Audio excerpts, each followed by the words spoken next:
everyone, and welcome to Barbecue Week in the Cook with Janie kitchen. Today's recipe is going to be a lot of fun. It's very easy and it's something that a lot of people haven't ever thought of doing for themselves, is to make burger buns or burger rolls or baps or whatever you want to call them at home. Hi Denise, welcome, and hi Caroline. So in terms of making your bread dough, this is a lovely soft bread dough, easily, then your Thermomix can be a great helper. Hi Liza. And what we're going to do today is mix this up in my Thermomix. But if you don't have a Thermomix, you can do this by hand. It's actually really a sticky dough, so you'll get mucky bread dough all over your hands. But if you do it in your Thermomix, it makes life a lot easier. Hi Carol. So what I'm going to start with today is I'm going to show you the recipe that I'm using. You might be able to see it on the front of the Thermomix. It's called white finger rolls. And finger rolls is an old-fashioned British phrase for long, thin bread rolls that are quite soft. And they're a beautiful bread recipe that gives you a really tender result. You can see that they're quite lightly baked in this picture here. So they're quite lightly colored and they're made with white flour. So hi Wendy, I know you like making bread in your Thermomix. So what we're going to start with is the ingredients today for you, and a little bit of background about the recipe too.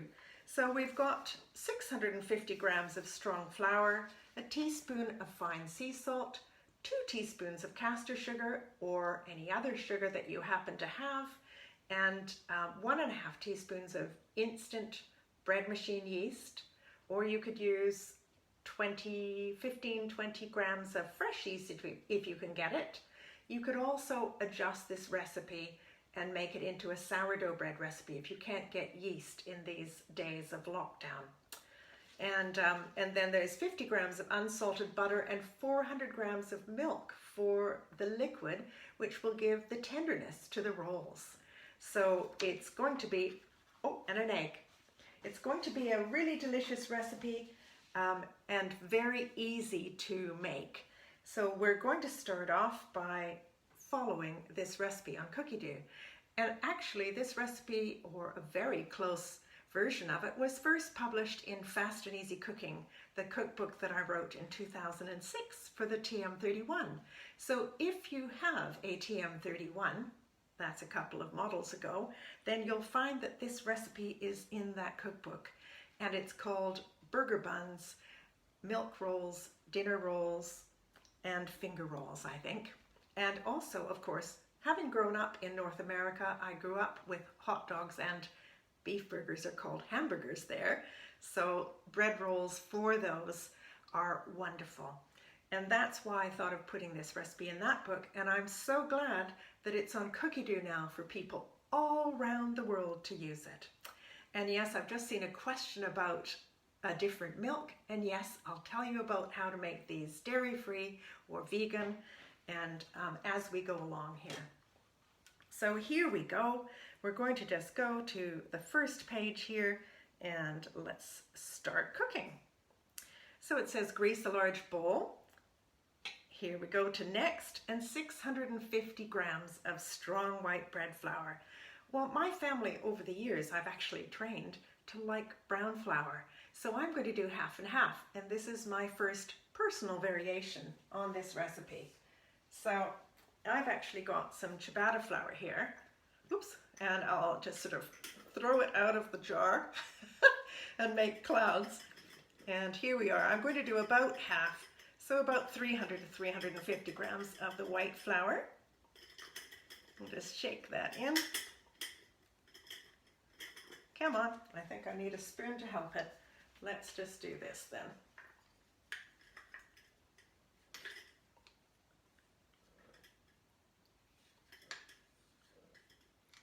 So 350 grams I'm aiming for here, approximately. That'll do. And as I said, I'm spreading it around, and here comes my spelt flour, which is really lovely and very easy to get these days because a lot of people aren't really interested in anything but plain flours or just plain white flour. So if you're aiming to buy something that's a little bit more unusual, you have a better chance of getting it, which is great. Give it a little shake, and here we are. Oh, it looks as if we're just right here, and I'll get a little bit more of that ciabatta flour. So you can use the flour that you have, which is really great to know, as long as some of it is a white flour, and this ciabatta flour is a white flour. And the reason for that is because it makes the bread rolls nice and tender and light. So then here we go. So a teaspoon of fine sea salt, and I've got 2 teaspoons of caster sugar and a teaspoon and a half of instant yeast, because I know those are the next 3 ingredients to add, so I'm going to pop them all in together. So there we are, caster sugar, yeast, and here we go. Insert the measuring cup, which means put the lid on with your measuring cup, and we're just going to mix that all together for 5 seconds at speed 8.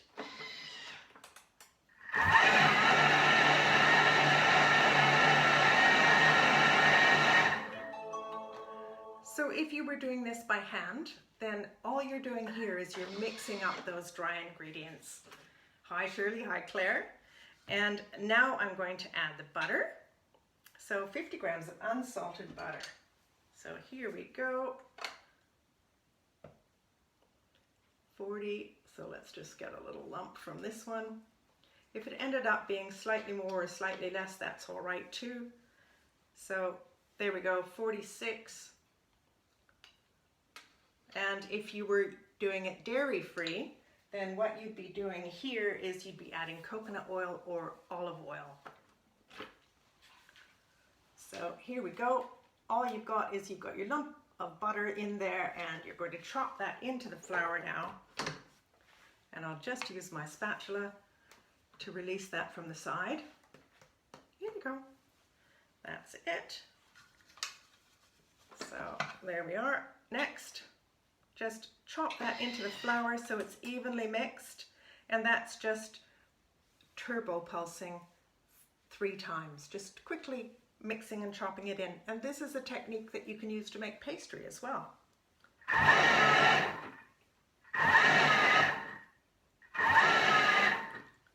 So now we go to next, and we add milk. Just wait for the lid to open for me.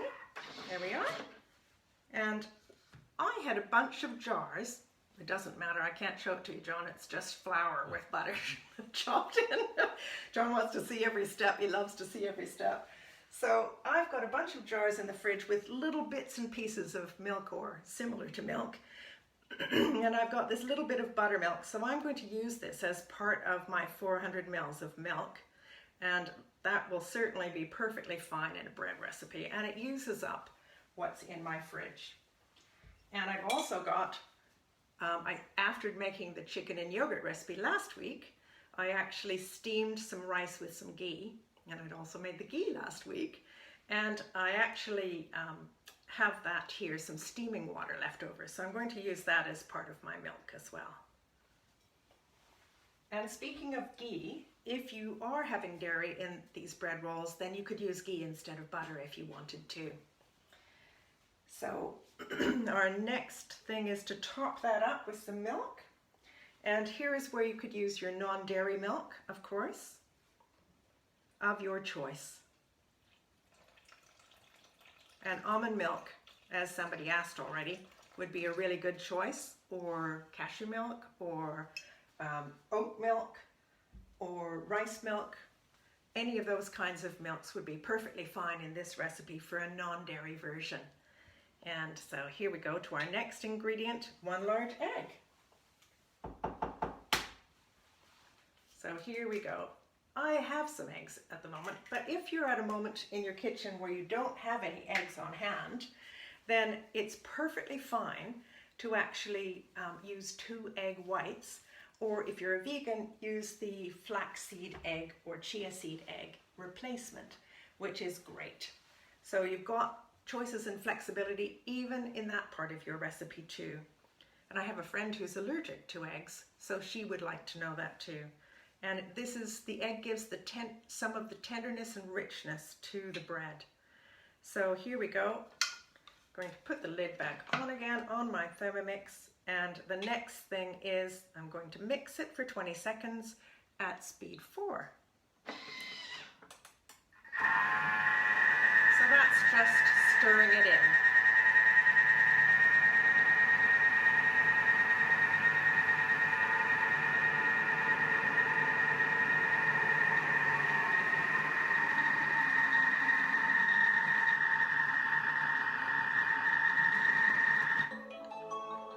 So you can hear that the Thermomix is starting to work hard. And it says to leave our measuring cup in place, but I just want to show you what's happened in that 20 seconds. So what we've got here is we've got a rather beautiful pulled together dough, pretty much effortlessly. If you were doing that with a wooden spoon in a bowl or by hand, it would be a challenge. So the other thing to actually mention is if you're using part of your flour as a whole grain flour of some sort, then it's a good idea to add an extra 50 grams of liquid. And I forgot to do that earlier, so that's what I'm going to do now. I'm just going to go to my scales, so it remembers the recipe that you're working on, and go to scales, and I'm just going to add 50 grams extra of milk. Wholemeal flours tend to absorb more liquid, so that's a worthwhile tip to remember generally. So here we go, and I'm going to go back to the recipe. It remembers exactly where I was in the recipe, which is really quite fun. And then we go to next, and it says knead it for 4 minutes. So here we go.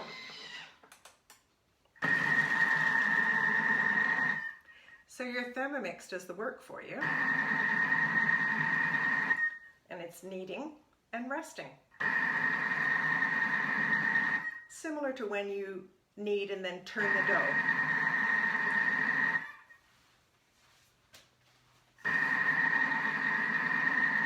So I mentioned this lovely old favorite book, Fast and Easy Cooking, which a lot of the TM31 owners probably still have out there, and that's really a lovely book. It's got this recipe in it, which is great. So let me just double check the actual name for you. Yes, it's on page 174, and it's called Milk Rolls, Burger Buns, Finger Rolls, and I'm speaking in between the kneads. So there we are. And it's on Cookidoo, as I mentioned at the beginning of the recipe, and of course it is on Cookidoo right now because I'm going through the recipe step by step, which is perfect for beginner cooks or anybody who wants to follow a recipe and get an idea of what they want to do in that particular recipe. Hi Lisa, nice to welcome you on.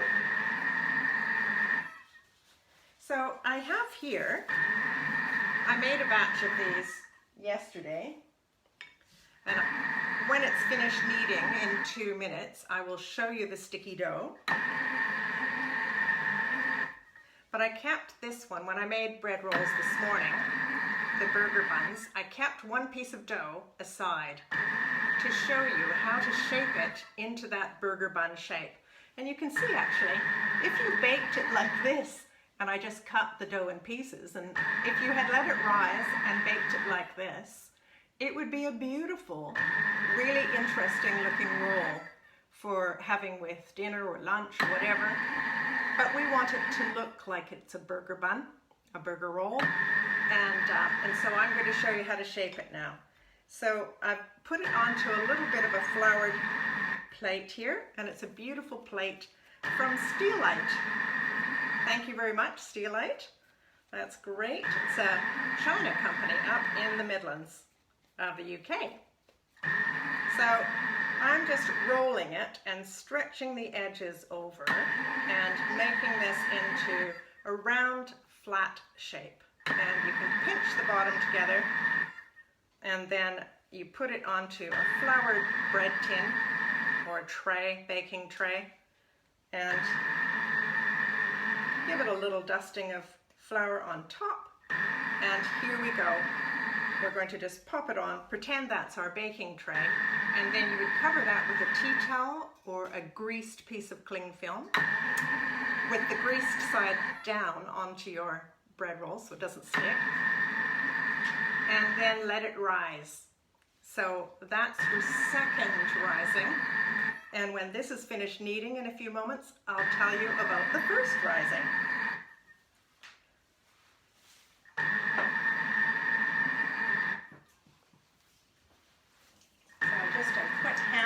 Here. Other doughs, lots and lots of bread doughs that you can do. Bread doughs are fabulous in the Thermomix, as you can see.